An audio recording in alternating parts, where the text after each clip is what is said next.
Good morning students. आज हम BA part second के प्रथम प्रश्न पत्र प्रमुख राज्य व्यवस्थाओं में स्विट्जरलैंड के संविधान में राजनीतिक दल के बारे में अध्ययन करेंगे।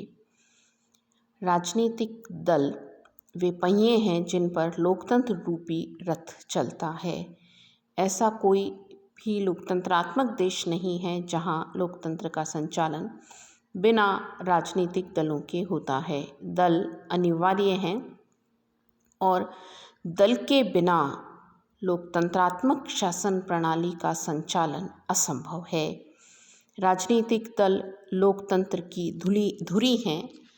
सत्ता राजनीतिक दलों के आधार पर प्राप्त की जाती है। प्रतिपक्ष की भूमिका भी एक राजनीतिक दल के द्वारा ही निभाई जाती है। स्विट्जरलैंड में भी राजनीतिक दलों को मान्यता दी गई है। सबसे पहले हम देखेंगे स्विट्जरलैंड के राजनीतिक दलों की विशेषताएं। पहली विशेषता है बहुदलीय प्रणाली। स्विट्जरलैंड में भारत तथा फ्रांस की भांति अनेक राजनीतिक दल हैं। आजकल यहाँ कुल मिलाकर 15-16 दल हैं, जिनमें से 5-6 की स्थिति प्रमुख है। सामान्यतया यह माना जाता है कि बहुदलीय व्यवस्था वाले देशों में सरकार का गठन एक कठिन कार्य होता है और जहां बहुदलीय व्यवस्था होती है वहां शासन में अस्थिरता भी होती है। परंतु आश्चर्य की बात है कि स्विट्जरलैंड में बहुदलीय पद्धति सफलता से कार्य कर रही है।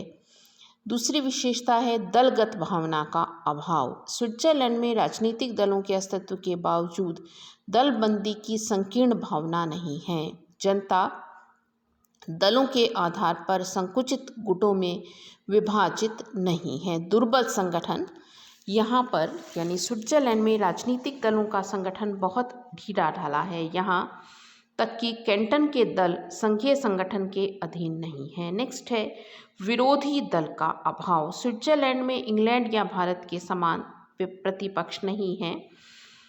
इंग्लैंड और भारत में जिस दल को बहुमत मिलता है वह सरकार बनाता है और अन्य दल शासन की नीतियों की आलोचना करते हुए प्रतिपक्ष की भूमिका का निर्वहन करते हैं।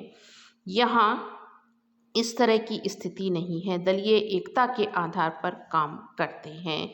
दल संविधान के अंग नहीं। संविधान के अंग नहीं है यह राजनीतिक दल। हालांकि व्यवहार में संविधान ने इनकी महत्वपूर्ण भूमिका को स्वीकार किया है। नेतृत्व का अभाव। स्विट्जरलैंड में भारत की भांति दलीय नेतृत्व का वैसा विकास नहीं हुआ है। यहाँ दलों में कोई सर्वमान्य नेता नहीं है। स्विट्जरलैंड संघीय सरकार का गठन किसी भी एक व्यक्ति के नेतृत्व से नहीं होता है। नेक्स्ट है दलों में सहयोग की भावना। स्विट्जरलैंड के दलों में मिलजुल कर आपसी सहयोग से देश हित के काम करने की भावना मौजूद है और इसीलिए यहाँ की जो संघीय सरकार है वह सभी दलों से मिलकर बनाई जाती है और उसमें विरोध और वैमनस्य नहीं है। दलों में बुनियादी सिद्धांतों पर मतभेद नहीं। स्विट्जरलैंड के राजनीतिक दलों में बुनियादी सिद्धांतों पर हमें मतभेद की स्थिति दिखाई नहीं देती है, यानी किसी भी तरह का मतभेद यहाँ पर दलों में आपस में नहीं है। मितव्ययी राजनीति। स्विट्जरलैंड में राजनीति पर तुलनात्मक दृष्टि से कम खर्च होता है। यहाँ चुनाव उतने महंगे नहीं होते जितने हमारे यहाँ हम देखते हैं।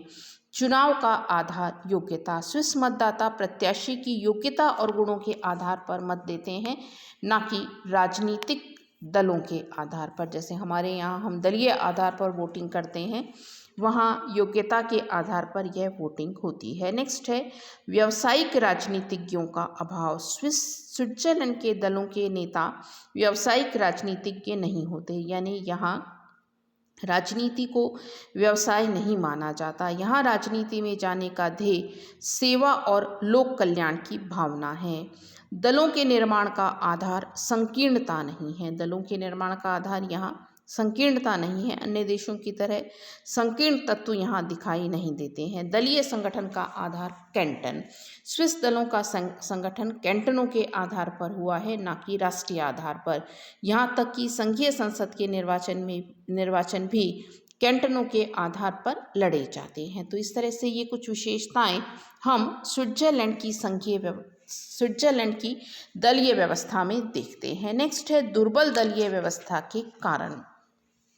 क्यों यहाँ पर बहुत अधिक क्रियाशील नहीं है राजनीतिक दल, उसके कुछ कारण हैं। पहला है स्विस कार्यपालिका का स्वरूप। स्विट्जरलैंड में शक्तिशाली राजनीतिक दलों के उदय न होने का पहला कारण है कि यहाँ कार्यपालिका निर्दलीय है और स्थायी है। संघीय कार्यपालिका की निर्दलीय प्रकृति के कारण जो दलीय संगठन है वह कठोर दलीय अनुशासन के अनुसार संचालित नहीं होता है। नेक्स्ट है लूट प्रथा का अभाव। स्विट्जरलैंड में लूट प्रथा नहीं है, जिसके कारण राष्ट्रीय शक्ति प्राप्त करने के लिए अपने दल को लोगों को पुरस्कृत करना या उन्हें नियुक्तियां देने की जो व्यवस्था हम अन्य देशों में देखते हैं वो यहाँ पर नहीं है।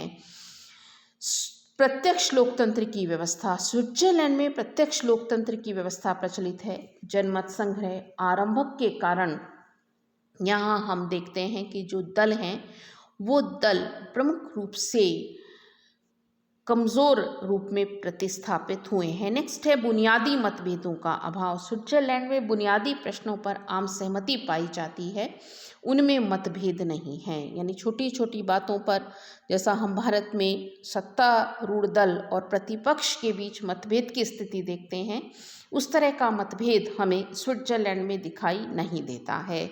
नेक्स्ट है आर्थिक और धार्मिक मतभेदों का अभाव। स्विट्जरलैंड में गंभीर आर्थिक असमानता नहीं है। यहाँ की जनता बहुत अपने आर्थिक दृष्टि से बहुत अधिक संतुष्ट है। धर्मावलंबी अलग अलग हैं, लेकिन यहाँ धार्मिक वैमनस्य नहीं है। सामाजिक एकता बहुत अधिक है और इसीलिए यहाँ राजनीतिक दलों को पनपने का अवसर नहीं मिल पाया है। यानी राजनीतिक दल कमज़ोर स्थिति में यहाँ पर हमें दिखाई देते हैं। नेक्स्ट है स्विट्जरलैंड के प्रमुख राजनीतिक दल। स्विट्जरलैंड में 4 प्रमुख दल हैं: क्रांतिकारी दल, उदार दल, कैथोलिक अनुदार दल, कृषक दल, समाजवादी लोकतंत्रीय देश। उदार दल बहुत पुराना है। यह प्रमुख रूप से राजनीतिक दर्शन, स्वतंत्र व्यवसाय की अर्थव्यवस्था, नैतिक व सांस्कृतिक स्वतंत्रता, गणतंत्र की स्वतंत्रता का समर्थक है। क्रांतिकाली दल 1832 में बना। कैथोलिक अनुदारवादी दल 1848 में स्थापित हुआ। यह दल संघवाद का समर्थक है। कैथोलिक चर्च के सामाजिक सिद्धांतों का प्रतिनिधित्व करता है। कैंटनों की अधिक स्वतंत्रता, शराब पर कर, साधारण सामाजिक सुधारों का यह समर्थन करता है। कृषक दल 1918 में यह निर्मित हुआ। आर्थिक समस्याओं के विषय में यह दल कठोर रूप से मार्क्स विरोधी है और राज्य के प्रत्येक प्रकार के हस्तक्षेप का विरोधी है जो किसानों के लिए लाभदायक ना हो। समाजवादी लोकतंत्रीय दल, इस दल का निर्माण 1890 में हुआ। यह दल बहुत अधिक लोकप्रिय है। प्रथम महायुद्ध के बाद इस दल ने मार्क्सवादी सिद्धांत अपना लिए थे, किंतु आजकल इसने विकासवादी समाजवाद को स्वीकार किया है। इस तरह से ये कुछ प्रमुख राजनीतिक दल स्विट्जरलैंड में देखे जाते हैं। स्विस दलीय पद्धति बहुदलीय पद्धति है, लेकिन यह दलीय पद्धति उस प्रकार विशालकाय नहीं है जिस प्रकार अमेरिका और इंग्लैंड में है। बहुदलीय पद्धति होने के बावजूद स्विट्जरलैंड के दल परस्पर सहयोग से कार्य करते हैं। इनमें व्यक्ति पूजा की प्रवृत्ति नहीं है। कठोर दलीय अनुशासन का भी अभाव यहाँ देखा जाता है। यहाँ के राजनीतिज्ञ पेशेवर नहीं हैं, अतः राजनीतिक दलों की भूमिका अमेरिका और इंग्लैंड की तुलना में भिन्न प्रकार की है। यहाँ दल केवल राष्ट्रीय हितों की दृष्टि से ही शासन का संचालन शांतिपूर्ण तरीके से चलाते हैं। एडम्स का कहना है, देश का छोटा होना, स्विट्जरलैंड के लोगों द्वारा सीखी हुई पारस्परिक सहिष्णुता, दलों का संगठन, इन सब कारणों ने देश को इतनी अच्छी स्थिति बनाने में बड़ी सहायता प्रदान की है। धन्यवाद।